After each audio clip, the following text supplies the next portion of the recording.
नमस्कार आप सभी को। और सबसे पहले मैं धन्यवाद देना चाहूँगा माँ सरस्वती को, जिन्होंने हमें ये कौशल प्रदान किया कि हम अपने शब्दों के साथ अपने विचारों को और अपने भावनाओं को एक धागे में पिरोकर, जैसे कविता का नाम देकर, एक दूसरे से वार्तालाप कर रहे हैं, एक दूसरे से शेयर कर रहे हैं।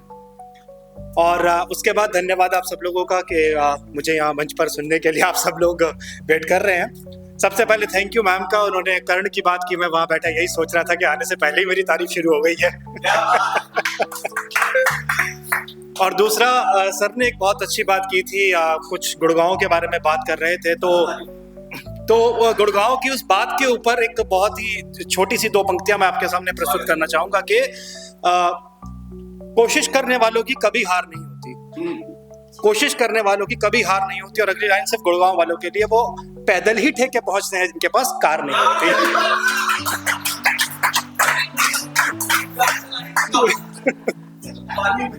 और हर गली के नुक्कड़ पे तो बना है, तो पैदल ही पहुंच जाता है आदमी।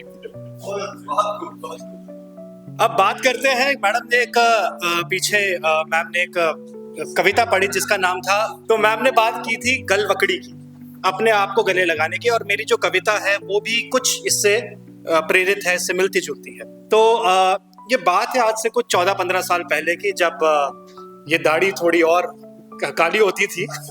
जवान तो अभी भी है, लेकिन ये रंग जो है ठहर सा गया। तो उन दिनों ये लद्दाख जाने का नया नया शौक शुरू हुआ था, और उसमें एक हमारी टोली भी थी जो लद्दाख जा रही थी।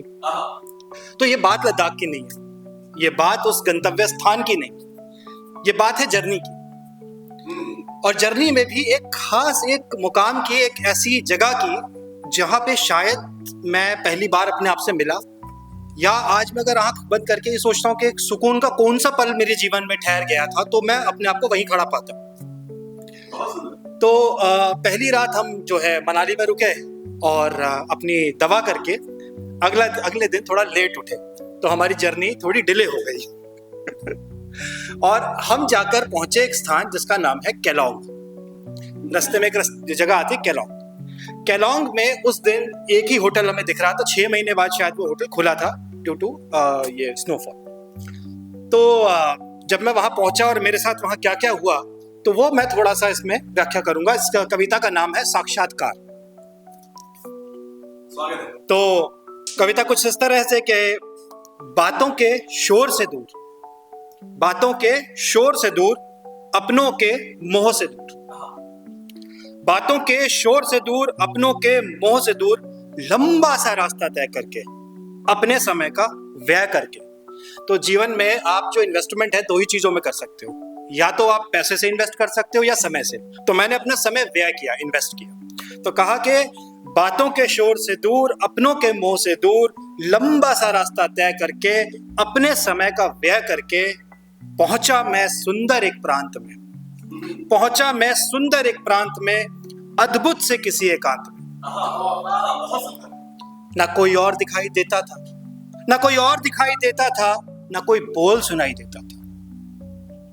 अब इतनी शांति थी वहां पर, और मेरे को कुछ समझ में नहीं आ रहा था। मैं किसी से फोन पे बात कर रहा था, मिस कर रहा था, सब चीजें मिस कर रहा था। तो पहुंचा मैं सुंदर से एक प्रांत में, अद्भुत से किसी एकांत में, ना कोई और दिखाई देता था, ना कोई बोल सुनाई देता था।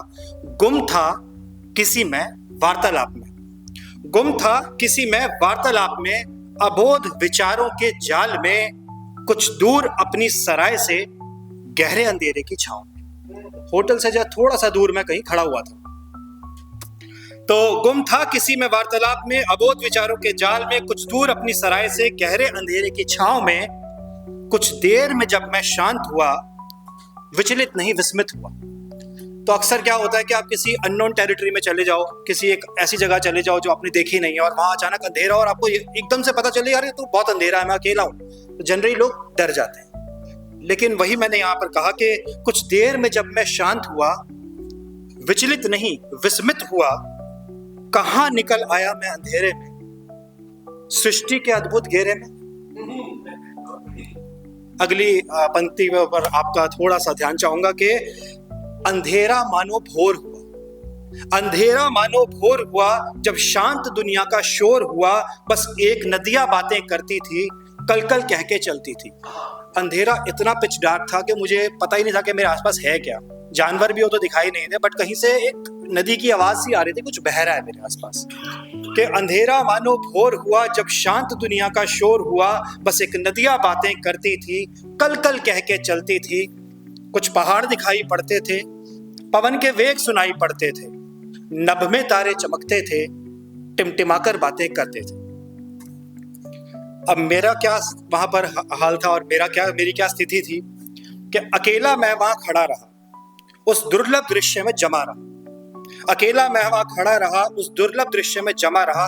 अकसमाख कहां आ गया मैं, इस सोच में बस मैं पड़ा रहा। सौंदर्य निशा का अपनी अति पर था, सौंदर्य निशा का अपनी अति पर था। समय भी धीमी गति से था, कोई डाउट नहीं था, कुछ दिमाग में चल नहीं रहा था। ऐसा लग रहा था कि यार जैसे टाइम बीत ही नहीं रहा है, स्टैंड स्टिल पोजीशन में आ गए हैं, कोई टेंशन नहीं, कुछ नहीं, जॉब वॉब कुछ दिमाग में नहीं चल रहा है। तो सौंदर्य निशा का अपनी अति पर था, समय भी धीमी गति से था, न जाने अब तक किस रत में था। रत कहते हैं किसी चीज को ढूंढने को, कि न जाने अब तक किस रत में था।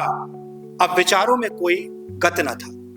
गत बोले तो पास्ट में कुछ भी नहीं था मेरे दिमाग में, तो मैं उस मोमेंट में था। सौंदर्य निशा का अपनी अति पर था, समय भी धीमी गति से था, न जाने अब तक किस रत में था। अब विचारों में कोई गत न था, मानो क्षितिज के छोर पे था, मानो क्षितिज के छोर पे था। जीवन में पहली बार मैं अपनी ओर पे था, मानो क्षितिज के छोर पर था। जीवन में पहली बार मैं अपनी ओर पर था, और वह भी जो नियति ने चुना, और वह भी जो नियति ने चुना। गए तो हम 4 लोग थे। वह भी जो नियति ने चुना, उस पूरे वातावरण को मेरे लिए बुना। स्वयं से मेरा साक्षात्कार हुआ, स्वयं से मेरा साक्षात्कार हुआ, अधूरा स्वप्न मानो साकार हुआ। स्वयं से मेरा साक्षात्कार हुआ, अधूरा स्वप्न मानो साकार हुआ। बिना प्रकाश के भी सब दिखाई दे रहा था, बिना प्रकाश के भी सब दिख रहा था मानो। ऐसा जीवन में केवल एक बार।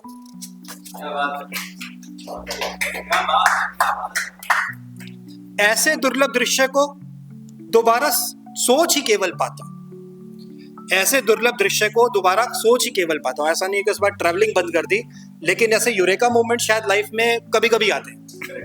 तो ऐसे दुर्लभ दृश्य को दोबारा सोच ही केवल पाता हूं, उसका विवरण करने को शब्द नहीं मैं पाता हूं। क्या बात है, आपको बहुत शब्द मिले वैसे। फिर भी शायद जस्टिफिकेशन नहीं हो पा रहा है। ऐसे दुर्लभ दृश्य को दोबारा सोच ही केवल पाता हूं, उसका विवरण करने को शब्द नहीं मैं पाता हूं। सत्य था या कल्पना मात्र, सत्य था या कल्पना मात्र कहना कठिन है। सत्य था या कल्पना मात्र कहना कठिन है, किंतु आंखें बंद करता हूं तो पहुंच वहीं मैं जाता हूं। क्या बात है। वहीं बातों के शोर से दूर, अपनों के मोह से दूर, दूर किसी एक प्रांत में, अद्भुत सी किसी एकांत। क्या बात। बहुत बहुत धन्यवाद।